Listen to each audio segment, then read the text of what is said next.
RIMS 2 बनने से पहले रिम्स 1 का व्यवस्था को अगर सही कर दिया है तो वो ज़्यादा अच्छा रहेगा। भैया वो तो व्यवस्था कर ठीक करने में लगा हुआ है, ऐसा नहीं कि पहले से रिम्स खराब है। भारतीय जनता पार्टी अपने पीरियड में तो कर नहीं पाया अच्छा काम।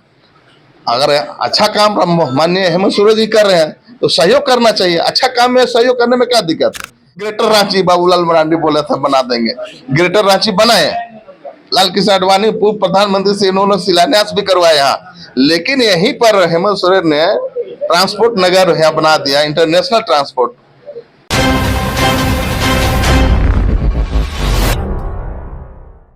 झारखंड में रिम्स 2 को लेकर लगातार सवाल खड़ा हो रहे हैं। भाजपा भी सवाल खड़ा कर रहा है। इसमें पक्ष पे बात करेंगे कांके विधानसभा के विधायक सुरेश बैठा जी से। क्या कहेंगे सुरेश जी, लगातार रिम्स 2 को लेकर सवाल खड़ा किए जा रहे हैं।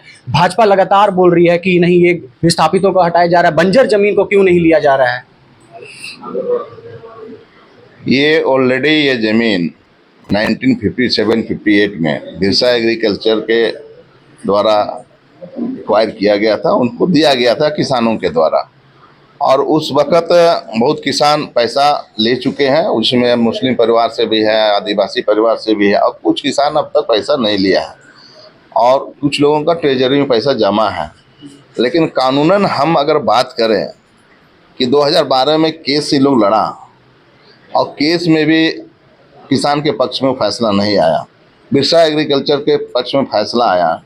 इसलिए उस ज़मीन को बिरसा एग्रीकल्चर से और रिनपास से रिक्वेस्ट किया गया कि हम रिम्स 2 बना रहे हैं, सरकार ने कहा हमें ज़मीन चाहिए, तो बिरसा एग्रीकल्चर ने सरकार को ये ज़मीन दे दिया और आज सरकार उस ज़मीन पे रिम्स 2 बनाना चाहती है। जहाँ तक भारतीय जनता पार्टी का कहना है कि यहाँ नहीं बनना चाहिए, तो हम साफ कहेंगे कि ये लोग विकास विरोधी है, लोग रिम्स 2 नहीं बनाना चाहते। रिम्स 2 क्यों बनाया जा रहा है इसके बारे में उनको जानना चाहिए। ये जानना चाहिए कि रिम्स में कितना वहाँ भीड़ होती है, कितने लोग दूसरे राज्य से लोग आते हैं, अपने राज्य से लोग आते हैं, अपने राज्य के लोगों को इलाज नहीं हो पाता, ढंग से बेड नहीं मिल पाता लोगों को, काफ़ी भीड़ होती है, डेली एक्सीडेंट हो रहा है, डेली तरह तरह की बीमारियाँ पैदा रही है।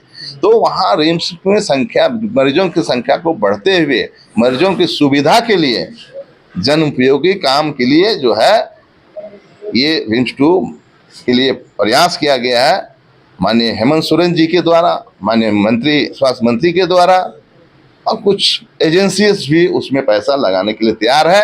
इसलिए मेरा साफ मानना है कि जीवन बहुत उपयोगी चीज़ होता है, जीवन से खिलवाड़ नहीं करना चाहिए। स्वास्थ्य लाभ के लिए अगर रिम्स 2 बन रहा है तो हम बनने देना चाहिए।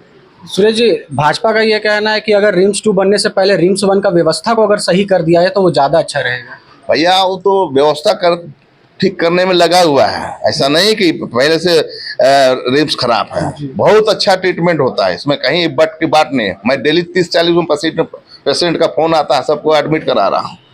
डेली डायरेक्टर से 5 बार बात होती है, उनके असिस्टेंट से बात होती है। और हम रिम्स प्रतिनिधि विनोद सिंह को रखें, पूछिएगा वो कितना वो परेशान रहते हैं। रात 10 बजे, 11 बजे, 12 बजे पे लोग वहाँ एडमिट होने के लिए फ़ोन करते हैं। तो ये संख्या को देखते हुए इस तरह का जो है, आज ट्रामा सेंटर नहीं, ट्रामा सेंटर में इलाज हो रहा है, तुरंत होता है कि नहीं होता है। पहले आप रिम्स जाते थे कितनी गंदगियाँ थी, जैसे रिम्स 2 घुसते थे तो गंद देता था, आज उससे स्थिति नहीं, बहुत बदलाव हो गया है। भारतीय जनता पार्टी अपने पीरियड में तो कर नहीं पाया अच्छा काम। अगर अच्छा काम माननीय हेमंत सोरेन जी कर रहे हैं तो सहयोग करना चाहिए। अच्छा काम में सहयोग करने में क्या दिक्कत है। और अब रहा कि लोग कहने के लिए, तो ग्रेटर रांची बाबूलाल मरांडी बोला था बना देंगे, ग्रेटर रांची बनाए। लाल कृष्ण आडवाणी पूर्व प्रधानमंत्री से इन्होंने शिलान्यास भी करवाया यहाँ, लेकिन यहीं पर हेमंत सोरेन ने ट्रांसपोर्ट नगर यहाँ बना दिया, इंटरनेशनल ट्रांसपोर्ट यहाँ जो है बन गया। आप देख रहे हैं और चकाचक दिख रहा है, जाकर देख लीजिए, वही टंगरा में, वही टंगटाड़ में। लेकिन ये लोग भाषण दे के, शिलान्यास करके ये लोग काम छोड़ देता है। आज भी कांके में ये लोग शिलान्यास 2 साल पहले किया हुआ रोड का, आज भी काम वहाँ चालू नहीं है, आज भी काम चालू नहीं है। अब हमको फिर पुनः वहाँ शिलान्यास करना पड़ रहा है, तब काम चालू हो रहा है। सूरज जी, आखिरी सवाल रहेगा। बीते दिनों कांग्रेस और मंत्रियों की बैठक हुई, दिल्ली में भी बैठक हुई। क्या जो आप लोगों के बीच में, विधायक और मंत्रियों के बीच में जो मनमुटाव था वो क्या खत्म हुआ, और इस बैठक के बाद कितने जोश के साथ, कितने हर्षोल्लास के साथ आप आगे काम करेंगे? देखिए, मंत्रियों के साथ कोई मनमुटाव नहीं था। हम लोगों ने एक प्रयास किए थे कि भाई यहाँ सरकार हमारी है तो व्यवस्था भी हम लोग की ढंग से चले, लोग व्यवस्थित होकर काम करें, सिर्फ अपने अपने मनमानी नहीं करे। इसलिए हम लोगों ने आईना दिखाने का काम किया है और अच्छा काम हो, जनता के हित में काम हो, बयानबाजी से बचे और जनता के लिए काम करे, गरीबों के लिए काम किए।